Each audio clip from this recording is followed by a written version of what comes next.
Micrófono, a ver, padre, ¿me escucha? Sí, sí, estoy escuchando Perfecto, ahí bien. está. Padre, hoy es un día de luto para la Iglesia Católica, para miles de millones de seres humanos alrededor del planeta.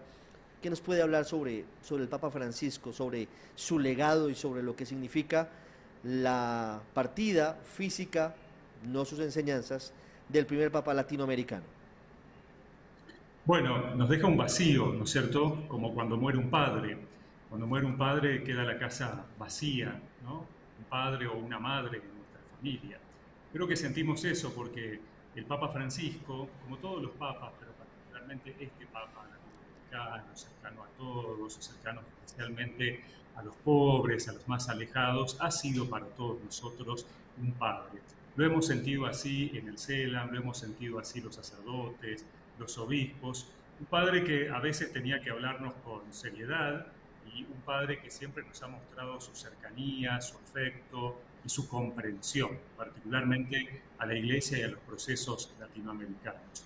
Creo que ha sido un padre que nos ha marcado especialmente con su vida el mensaje del Evangelio, que ha hablado mucho, pero que mucho más ha hablado a través de sus gestos, de sus acciones. Por eso el Papa Francisco se lo va a recordar indudablemente como el Papa de la Misericordia, ¿no? Este rasgo característico de Dios. Él mismo había dicho, Dios es misericordia, es decir, un Dios que perdona y que ama a todos. Y por eso mismo sus gestos de cercanía, inclusive con aquellos que lo calumniaron o aquellos que han dicho muchas cosas sobre él y que lo han criticado. Yo soy argentino, estoy viviendo en Bogotá, trabajando aquí en el CELAM, pero soy argentino. Y en Argentina algo que no se comprendía era por qué el Papa Francisco recibía a todos y recibía especialmente a políticos que habían hablado muy mal de él. Y realmente el Papa quería mostrar con esto que verdaderamente Dios es misericordia, que Él no puede no encarnar a través de sus gestos esta presencia de Dios que recibe a todos y a todos, como Él lo repitió varias veces. Así que su legado va a ser leído en el tiempo, no solo por lo que dijo, sino también y especialmente por lo que hizo, buscando abrir una iglesia y llevando también a toda la Iglesia Universal lo que era el programa, digamos, de la Iglesia Latinoamericana, que fue expresado sobre todo en el documento de Aparecida en el 2007, cuando él fue uno de los redactores principales y que marcó indudablemente la base también Pueden de su agrandar la letra. pontificado. Sí, padre Brasesco, el Papa Francisco llegó con un ánimo reformista a ser el obispo de Roma, a ser el máximo jerarca de la Iglesia Católica. ¿Qué tantas reformas, en su opinión, alcanzó a llevar a cabo en medio de todo lo que significa la poderosa inercia de la curia romana, sectores que se han resistido a afrontar los nuevos tiempos de la humanidad y de la propia Iglesia, haciendo hoy una mirada retrospectiva, cómo podemos catalogar en materia doctrinaria los cambios que logró impulsar el Papa Francisco en la Iglesia?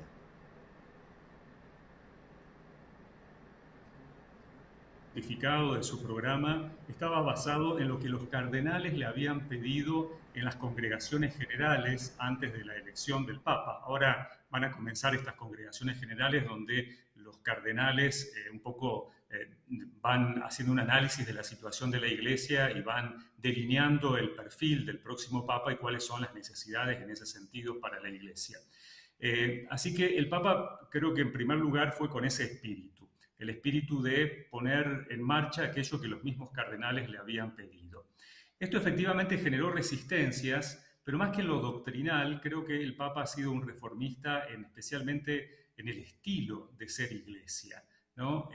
Tú decías recién el máximo jerarca de la iglesia. Justamente lo que el Papa no quería era que se lo considerara un jerarca, sino un servidor.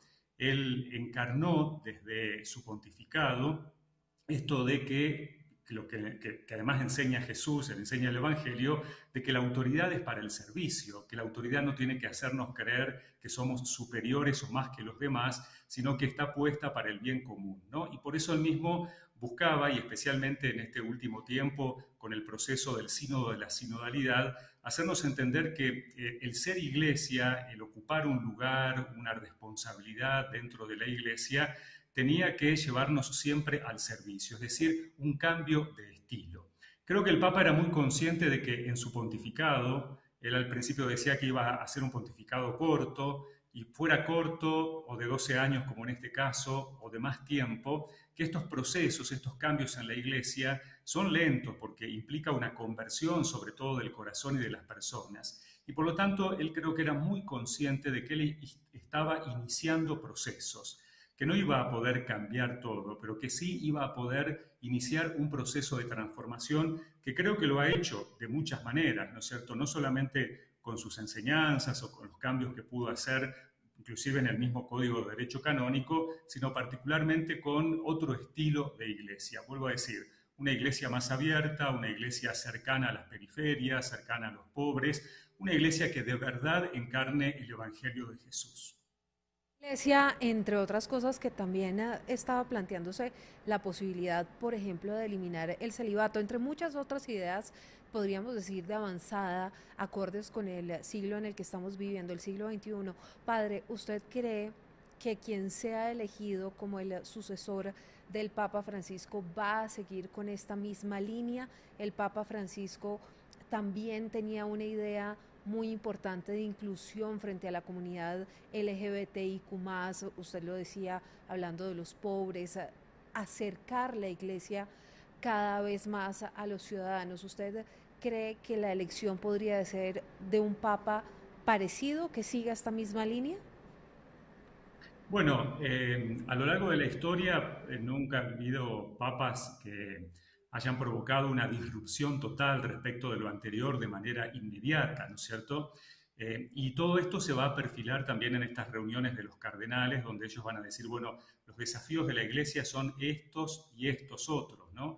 Creo que algunos temas de esto que son muy sensibles a determinados grupos sociales, bueno, evidentemente necesitarán ser reflexionados o que continúe la reflexión sobre los mismos, pero también hay muchos otros temas que realmente que nos incumben a nosotros, por ejemplo en América Latina, como todo el tema del cuidado de la casa común, de la ecología, del que el Papa ha hablado mucho, del cambio climático, de los modelos económicos, ¿no es cierto?, imperantes en el mundo que provocan tantos descartados, excluidos, como el Papa Francisco decía, y que tienen que llevarnos precisamente a repensar nuestras relaciones en el mundo de la economía, de la política, ¿no es cierto? Entonces creo que son muchos procesos que quedan abiertos y que evidentemente el Papa también es continuador de un camino que va haciendo la Iglesia, ¿no? Entonces, yo creo que el Papa que asume, evidentemente, tendrá su propia impronta, pero va a asumir, suponemos, también desde esta perspectiva de continuidad de muchos procesos y también a partir de lo que le vayan pidiendo los cardenales. Creo que más que en temas concretos, tenemos que estar atentos a de dónde va a ser el próximo Papa, ¿no? Porque evidentemente nosotros nos sentíamos muy a gusto con un Papa latinoamericano porque encarnaba de alguna manera muchos estilos de ser de los latinoamericanos. Pero si es un Papa de Asia, si es un Papa de África, evidentemente hay otras, a veces inclusive prioridades y estilos culturales que, bueno, que van a llevar a que tengamos que también, bueno, estar atentos y acostumbrarnos de alguna manera y comprender también esos estilos culturales. Es lo que es el gran siempre desafío de la Iglesia y un desafío del Papa, estar atentos a una fe que está presente en todo el mundo, pero que se encarna y se vive de distinta manera de acuerdo a la historia y a la cultura de cada lugar. Sí, padre Brasesco, sobre eso quisiera hacerle la última pregunta. Lo que viene es saber qué va a pasar con la dirección de la Iglesia Católica y la jefatura del Estado Vaticano en materia de geopolítica, que no es un tema menor. Por supuesto que tiene esa doble condición el próximo sumo pontífice. Y usted dice muy bien que depende de dónde sea y cuál sea su idea sobre cuál debe ser el futuro de la Iglesia Católica.